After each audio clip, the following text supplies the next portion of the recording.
तो अपने एक्यूप्रेशर की बात करेंगे। એટલે ચોક્કસ પ્રેશર દબાણ। હવે આ એક પોઈન્ટર કહેવાય એને, અને આ લાકડાનું આપતું હોય છે, અને આની આમ આમ તમે કરી શકો, આમ આમ જે રીતે માથું દુખતું હોય, તમારો કોઈ પ્રોબ્લેમ હોય ત્યારે થાઇરોઇડ, અહીંયા થાઇરોઇડ છે એ લખેલું જ છે, થાઇરોઇડ અને પેરાથાઇરોઇડ, આમ આમ તમે નવરા બેઠા આમ આમ કરો, આમાં ક્યાં પૈસા આપવાના છે? તાળીઓ પાડવી પૈસા નથી, આમ આમ કરો પૈસા નથી, આમ આમ કરો, આમ આમ કરો, બરાબર? આમ ખેંચો, તમે એવા ઘૂંટણના પ્રોબ્લેમ હોય તમે આમ દબાઈને ખેંચો ને, તમારા 3 મહિનામાં ઘૂંટણના પ્રોબ્લેમ ઓછા થઈ જાય। હું ક્યાંય અહીંથી દાખલ કે મારે સિટીમાં જવું છે, જ્યાં જ્યાં 4 રસ્તા આવે ત્યાં લાલ લાઇટ આવે એટલે સામે કાઉન્ટિંગ જાય 97, 96, 95, 94, તો હું આમાં જ કરું યાર। तो एक भाई जैसा होशियार था, बोला क्यों ऐसा करते हो, इससे फायदा हुआ, वो भी चालू पड़ गया। एक जगह बच्चे थे स्कूल के, इंग्लिश स्कूल के, वो आबावाड़ी, तो सब बच्चे जाते हैं तो मैं 4 रास्ता खड़ा था, ऐसा करता था, तो बच्चे सब ऐसे करेंगे, अंकल अंकल, सब बच्चे भी करने लगे। ये बहुत अच्छा है, बराबर? मैं तो 500 बार कम से कम निकालने से 11 रोग सीधे कंट्रोल होते हैं। गैस, कब्जियत, वेट कंट्रोल, आँख का प्रॉब्लम, कान का प्रॉब्लम, एलर्जी, शर्दी। હવે હું મારું દબાવું જોજો, આ જઠર શું કહેવાય? જઠર કાનો માતર નથી, હૃદય કાનો માતર નથી, મગજ કાનો માતર નથી, બરાબર? હું દબાઈ જોજો।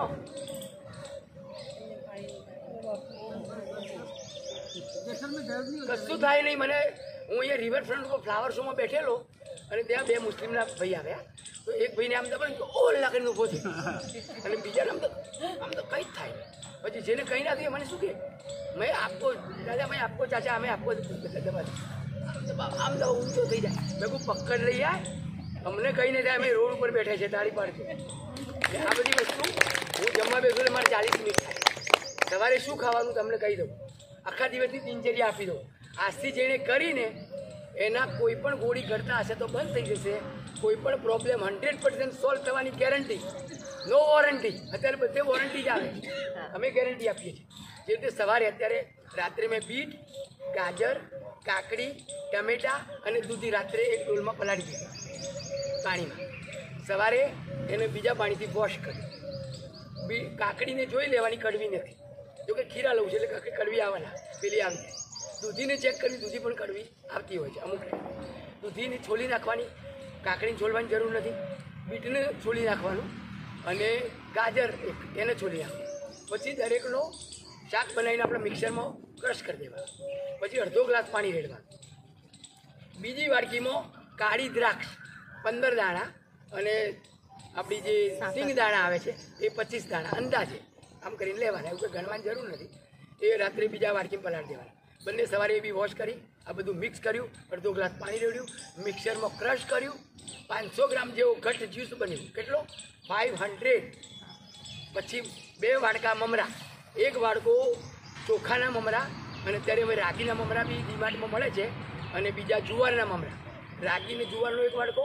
અને 1 વાડકો ચોખાના, ત્રણે મિક્સ કરીને 2 વાડકા મમરા, અને આર્યો ખાતો મારે 40 મિનિટ થાય। કેટલી? 40 મિનિટ, કોઈ ઉતાવળ નહીં। એ વખતે મોબાઈલ નહીં, ટીવી નહીં, બહેનનો ફોન આવે તો મારે નહીં ઉપાડે, જમવા બેઠો એટલે કોઈને જોડે લાખ રૂપિયા આપવા આવવાનું તો ફંડ નહીં ઉપાડે, લેવા આવે તો આપણે ઉપાડીએ જ નહીં, તો ચોખ્ખું જ છે, પણ આપવાનું તો નહીં ઉપાડવાનું, બરાબર? એટલે સ્માઇલ પણ એક બહુ મોટી ફાઇલ છે। જો તમે સ્માઇલની ફાઇલ બનાવશો ને તો જિંદગીમાં ડૉક્ટરની ફાઇલ બનશે નહીં, આપણે છેલ્લે આશ્વાસન પણ લઈ લઈશું, બરાબર? એટલે જમવા બેસો ત્યારે આ સવારમાં કોઈ પણ ફ્રૂટ અથવા જ્યુસ જ ખવાય। ચા એટલે ચા એક જ શબ્દ છે ને, અક્ષર 19 રોગો લાવે ચા ખાલી, અને કોણ લાવ્યું? અંગ્રેજો। ખાંડ કોણ લાવ્યું? અંગ્રેજો। ખાંડનું ઊંધું થાય ડખા, બરાબર? આપણે પહેલાં ગોળ જ વપરાતો, દેશી, એ બી ડાર્ક, અત્યારે તો સફેદ ગોળ, એટલે કેમિકલનો ભંડાર, બરાબર? એટલે બપોરે તમે ખાઓ તો દાળ ભાત ખાઈ શકો છો, પણ તેલ કયું? રિફાઇન્ડ તેલ નહીં, સિંગ તેલ। આપણે ગુજરાતમાં સિંગ તેલ અથવા શિયાળામાં તલનું તેલ વપરાય, અને દક્ષિણના દેશવાળા જો છે એ લોકો કોપરાનું તેલ ખાય, અને ઉત્તર પ્રદેશ જ્યાં ઠંડી પડે ત્યાં સરસવનું તેલ ખાતા હોય છે। દરેકના આબોહવા અને વાતાવરણને ધ્યાનમાં રાખીને આપણે એ તેલ આપણી શરીર માટે સારું હોય છે, બરાબર? હવે આ પોઈન્ટરથી તમે જે રીતે અહીં વચ્ચે કિડની છે, અહીં દરેક પોઈન્ટ આપેલા છે, જે પોઈન્ટ લખેલો હોય ત્યાં અહીં જો વચ્ચે કિડની છે, અહીં હૃદય, ડાબા હાથમાં અહીંયા હૃદય છે, અહીં હૃદય, અહીં તમે દબાવો પોઈન્ટરથી ભાવ ગમે આમ કરો ને તમે કોઈને હૃદયનો હુમલો કોઈ દિવસ હૃદયનો હુમલો નહીં આવે એટેક જેને કે અત્યારે નાની નાની ઉંમરે એટેક કેમ આવે આ વેફર આ બધા રેડીમેડ નાસ્તા આ બધા ચાર્જર એટલે અમારી પાસે ડિસ્ચાર્જર અમે તો સૂત્રો બનાવ્યા છે રોજ ખાય પકોડી એની હાલત થાય કફોડી બીટ અને ગાજર તંદુરસ્તી હાજર પાઉં અને પીઝા મોટી હોસ્પિટલના વિઝા બર્ગર એટલે બરબાદીનું ઘર બરાબર આ બધી લોકોને ખબર નથી એટલે આ બધું સરસ છે અને આ રીતે તમે કરી શકો છો આમ કરો જેટલું તમે તમારા હાથ ભાઈ આડી પાડી શકો આમ ઘસો આમ ખેંચો આમ કરો આમ કરો આમ કરો આમ કરો આમ કરો આમ કરો બધું જેટલું કરશો ને એટલું ફાયદો કેમ આપણું જીવન બેઠાડું છે એટલે મજૂરને કશું જ કરવાનું નથી એને પાણી એ ગમે એવું પીશે તો એને કંઈ નહીં થાય એ પથરા ખાશે ને તો એને પચી જશે અને તમે કાજુ બદામને શીરો ખાશો ને તો તમારે મારે તો બહુ તકલીફ છે મને દુખાય છે સંડાસમાં જાય અડધો કલાક તો સંડાસમાં બેસી રહે અને અંદર મોબાઈલ લઈને જાય ત્યારે અંદર જોવા જાય છે કે બરાબર આજા પણ આતી નહીં ये कचरा खाता है एक बार आजा બરાબર આ બધી વસ્તુ ખોટી છે સંડાસની અંદર મેક્સિમમ કહું છું હું બીજી મિનિટે બહાર આવી જાઉં 2 મિનિટ તો વધુ કીધી 1.5 મિનિટમાં હું બહાર આવી જાઉં જેને સંડાસમાં વાર લાગીને એને કેટલા રોગ આવવાની 100% ગેરંટી કહું મોટા ભાગના બરાબર ખાવામાં જેને વાર લાગી એને કોઈ રોગ નહીં સંડાસમાં વાર લાગી એને બધા રોગ છે પાણી પીવામાં વાર લાગી એને કોઈ રોગ નહીં આ બધી આપણી નાની નાની ભૂલો સુધારવાની છે અને એનાથી તમને કેટલા બધા ફાયદા થશે અનલિમિટેડ આમાં ક્યાંય રૂપિયા જવાના નથી ખાવામાં 2.5 લાખ રૂપિયા જાય ખાતી વખતે ટીવી નહીં મોબાઈલ નહીં બરાબર હવે આ વીટી છે ગ્રીન વીટીનું ઊંધું શું થાય ટીવી 18 પ્રકારની બીમારી લાવે ખાલી ટીવી ને મોબાઈલ બે ના હોય ને બે તો લગભગ 30% રોગો એમનેમ જતા રહે કોઈ દવાખાનામાં જવાની જરૂર નથી એ બે રોગ આ વીટી તમે આ આંગળી આપણી 5 આંગળી છે 4 આંગળી એક અંગૂઠો અહીં નવરા બેઠા હોય તમે આમ ફેરવો અહીં ફેરવો કારણ કે અહીંયા બધા પોઈન્ટ છે જો આ છેલ્લી આંગળી છે એ શક્તિ કેન્દ્ર એનાથી નાની આ જે આંગળી છે એની અંદર આપણે અનામિકા એમાં કાનનો પ્રોબ્લેમ હોય તો આ પછી શરદી અને આંખ અહીંયા સૌથી વધુ મગજ અહીં અંગૂઠામાં છે મગજ પિટ્યુટરી પિનિયલ માસ્ટરસ ગળું અને ડોક હાઈએસ્ટ પ્રોબ્લેમ અહીંયા છે તો તમે આમ કરો આ વીટીને તમે આમ ફેરવો આ વીટીની કોઈ એક્સપાયર ડેટ ખરી વાસી થઈ જાય આજે ખાવાનું બનાવ્યું સવારે વાસી આજે ખરીદેલું ફ્રૂટ કે શાક આખું રાખ્યું તો વાસી નથી પડેલાથી ગમે એવું માથું હોય તો ઉતરી જાય અહીંયા બી તમે આ દબાવો અંગૂઠાનો આગળનો ભાગ તો એ માથું ઉતરી જાય અહીંયા તમે અંગૂઠો દબાવી અને આ ફિટ કરી અને આમ તો એ માથું ઉતરી જાય મફત જ છે નો એસ્પ્રો નો એનાસી અને જે બેસી જ રહ્યા છે એ દરેકને B12ની ખામી છે B12ની ખામી કોને ના હોય સૂર્યના પ્રકાશમાં રહે સૂર્યનું કુદરતી વાતાવરણ એને B12ની ખામી આવે જ નહીં જોઈ લેજો આપણે જે રીતે માથું દુખતું તો બતાવી દીધું કે અહીં માથું છે શરદી હોય અહીં દબાવવાનું છે પોઈન્ટર દબાવવું જરૂરી નથી બરાબર અહીંયા કાનની તકલીફ હોય આ છે ગમે એવું બાળક નાનું પથારીમાં પેશાબ કરતું હોય આ છેલ્લી આંગળી ખરી ને ખાલી આમ જ કરવા આમ કરી જોઈ લેજો આમ કરી 3 જ મિનિટ આમ કરો મારી બેબીની બેબી ફક્ત 3 મહિનાની આમ કર્યું ને અઠવાડિયા પછી પથારી પેશાબ નથી કરી આપણે સ્કૂલમાં જે આમ નથી કરતા આમ બધી દવાઈ આમ કે જલ્દી જા ને ચડી બગાડશે બરાબર એટલે આ કેમ આ પોઈન્ટ છે પણ આપણે ભૂલી ગયા છીએ તમે આમ કરો તમારો પેશાબનો પ્રોબ્લેમ સોલ્વ થઈ જશે વારી ઘડી પેશાબ કરવા જવું તો નહીં જવું પડે અને આ બધું બહુ અસર છે મફત જ થાય આમાં નો એક્સ્ટ્રા ચાર્જ બરાબર ગમે એવી શરદી હોય તો તમે આ પોઈન્ટ દબાવો બે આ ગમે એવી શરદી નાખવાથી પાણી નીકળતો હોય બંધ થઈ જાય બે ત્રણ દિવસ હાલ ના બંધ થઈ જાય બરાબર અને અંદર જે જામેલું હોય તો નીકળે ને પાછું કચરો ખાધો હોય એટલે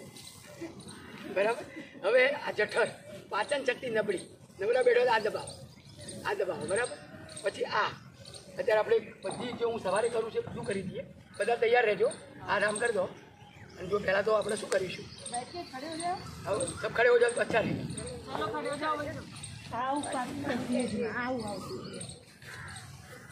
જો મૂકી દો મોબાઈલ નીચે મૂકો ફોટો અચ્છા હા એ બરાબર જોઈ લો તાળી પાડજો આ રીતે કેવી રીતે પાડવાની તાળી કેવી રીતે અવાજ ખબર પેલા बहुचर में तारे आवे छे पवैया जो वेंटल होते हैं वो कभी दवाखाने में जाते कोई कभी इसको गोली खाएंगे पूरी ताली मारते ताली मारो जा 1 2 1 2 1 2 1 2 पाछड़े पड़े 2 1 2 1 2 2 2 2 2 આમ 1 2 1 2 1 2 અહીંયા છાતીના ને બધા પ્રોબ્લેમ સોલ્વ થશે પછી અહીંયા આ બી આમ કરો અહીં અથડાવવું જોઈએ બરાબર તાકાત કરવાની આ બંને પછી આંગૂઠાના ભાગ આ બરાબર અથડાવવું જોઈએ પછી આરવે ભાગ તાળી ના થવી જોઈએ આ આંગળી વાળવાની અને આમ દબાઈ દબાઈ હું રોજ 45 મિનિટ સુધી આ બધું કરું પછી આ આમ બંને વચ્ચે આંગળીઓ જવા પછી આમે પછી બીજો હાથ પછી આમ ઊંધો પછી આ બાજુ ઊંધો પછી આમ પછી આમ પછી આમ પછી આમ આ રીતે કરો ત્યાં ખેંચવાનું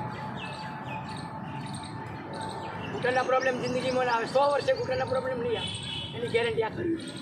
બરાબર પછી આ થાઇરોઇડ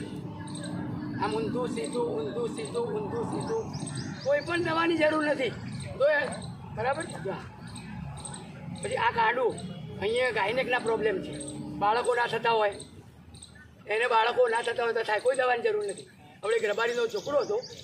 5-7 વર્ષ પહેલાંની વાત મને કે સાહેબ મારે લગ્ન કરી 7 વર્ષે બાળક નથી મેં કીધું તું એમ કર મોટા મોટા કડા પહેરી દે તારી મિસીને બી અહીંયા પેલા કડલા પહેરાવી દે બંગડીઓ પહેરાય આમ કર્યું એવું બધું પહેરાયું અને એને 1 વર્ષ પછી ફોન આવ્યો કે મારા બાબાનો જન્મ થયો આપણે ખબર નહીં કડા પહેરીએ બંગડી પહેરીએ ઘડિયાળ પહેરીએ પોઈન્ટ છે અહીંયા એ બધું અહીં આપેલું જ છે આ પત્રિકા રહી તો એમાં આપેલું જ છે તમે વાંચજો અહીંયા જો હરસમસા પ્રોસ્ટેટ યોની માર્ગ જનનેન્દ્રિય ગર્ભાશય અંડાશય આટલું આપણા કાંડામાં છે બરાબર એટલે આપણે આ બધું પહેરીએ છીએ તાળી એટલે તમે બરાબર સાંભળજો શબ્દનું ધ્યાન આપજો તાળી એટલે તંદુરસ્તી રોજની 108 તાળી પાડશો તો જિંદગીભર 108 એમ્બ્યુલન્સ બોલાવવાની જરૂર નહીં પડે કારણ આપણા હાથ અને આપણા પગની અંદર ટોટલ બોડીના પોઈન્ટ આવેલા છે જે આપણે પત્રિકામાં આપેલા છે એ જોવાના એટલે હું સવારે ઊભા 108 તાળી બેસીને ઢોલક તાળી સવારે 450 સાંજે 450 અને એકની પગની તાળી 51 એમ ટોટલ 1250થી વધુ તાળી પાડું છું આપ પણ કરી શકો છો જુઓ આ તાળી એટલે શું 1 2 1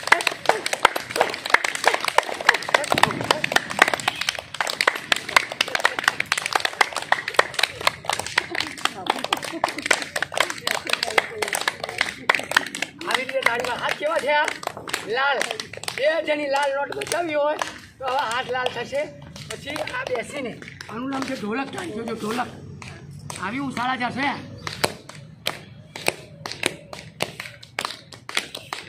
સવારે 450 સાંજે 450 હવે પગની તાળી જોજો સાંભળજો તાળીનો અવાજ જોજો તાળી પાડો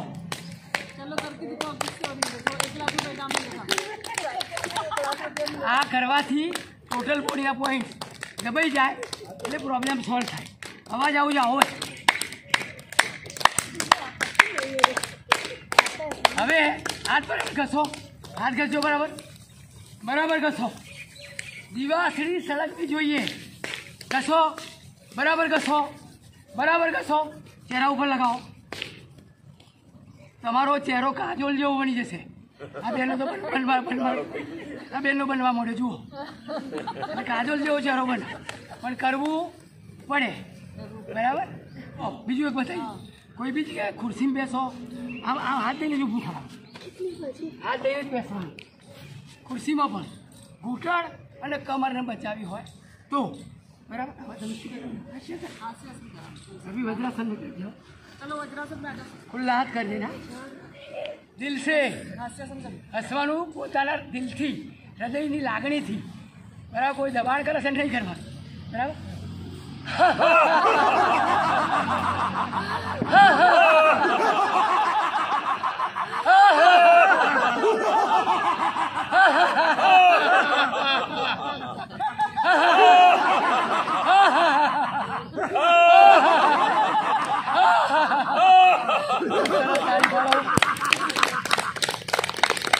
ખરેખર ખૂબ સરસ ધ્યાન આપ્યું. તમને બધાને અભિનંદન આપું છું. આપનું જીવન